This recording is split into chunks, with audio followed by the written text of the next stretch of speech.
На ваш взгляд, по вашим ощущениям, один образ, один кадр или одна сцена, в которых Литва?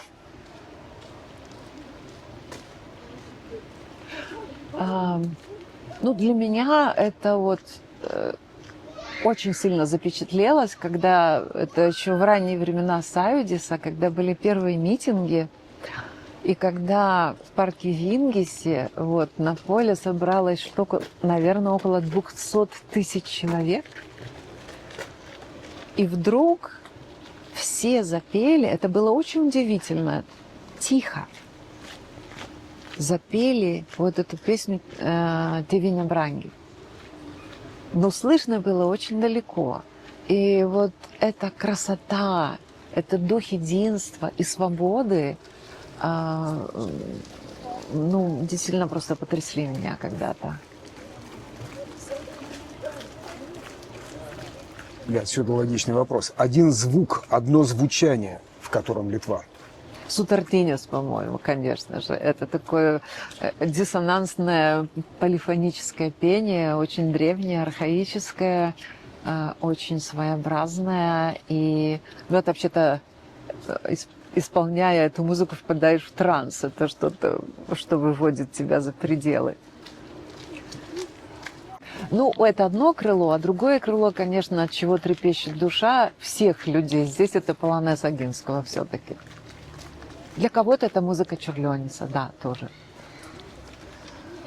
Один запах, букет запахов, в котором Литва?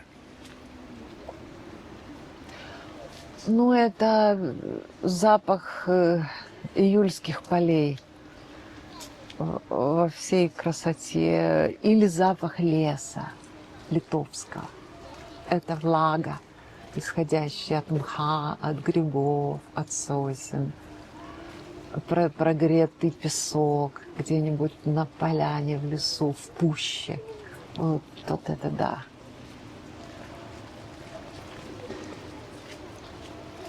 Одно прикосновение, одно касание, в котором Литва?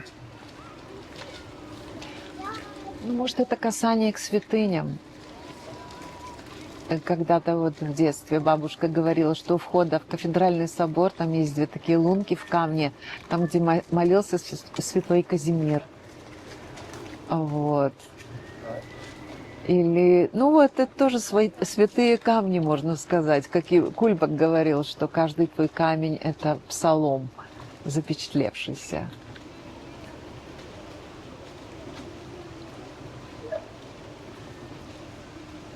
Один вкус, букет вкусов, в котором Литва? Ну, может, это свежее парное молоко где-нибудь в деревне. Под вечер, когда туман. Может быть, где-то песни раздаются вдалеке пастухов. Это мои воспоминания детства. Так и было. Так и было. Одно предчувствие, одно интуитивное знание, в котором вся Литва.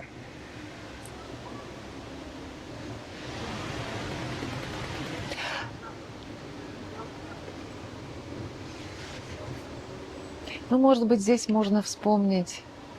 Все-таки мы устремлены в будущее при всем уважении, любви к прошлому и попыткам присутствовать в полной мере в настоящем. Может быть, это интуиция Оскара Милоша о том, что Вильнюс это, может быть, станет северными Афинами, в том смысле, что и это становится все более реальным, когда мы видим некий упадок смыслов в Западной Европе, то наши люди, которые претерпели притеснение тоталитарного режима и вырвались, все-таки у нас есть еще какие-то метафизические устремления, которые напрочь уничтожаются там, постмодернизмом и современными идеологиями на Западе. Это большое зло, на мой взгляд, и тьма, то здесь у нас еще есть такая возможность, может быть, вот, сохранить культурный код Европы. Как можно было бы еще определить эти метафизические устремления? М,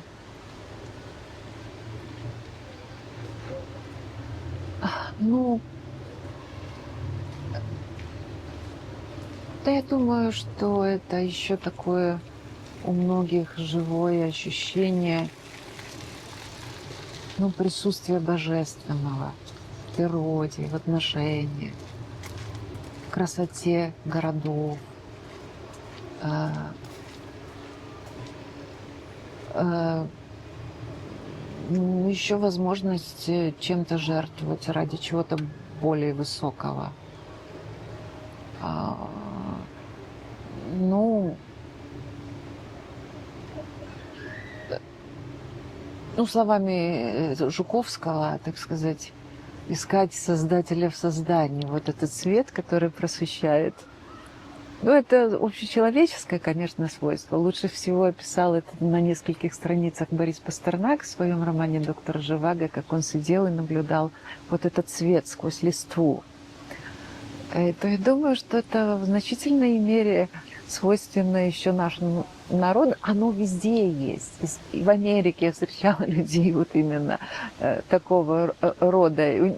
То есть я бы сказала, это сохранение духовной жажды в людях. Поэтому вот когда и даже поешь концерт, ну, где-то в Западной Европе или даже в Америке, в Нью-Йорке, чувствуется культурная усталость. А наш народ еще полон жажды, он трепещет. Вот мне кажется, вот в этом проявляется.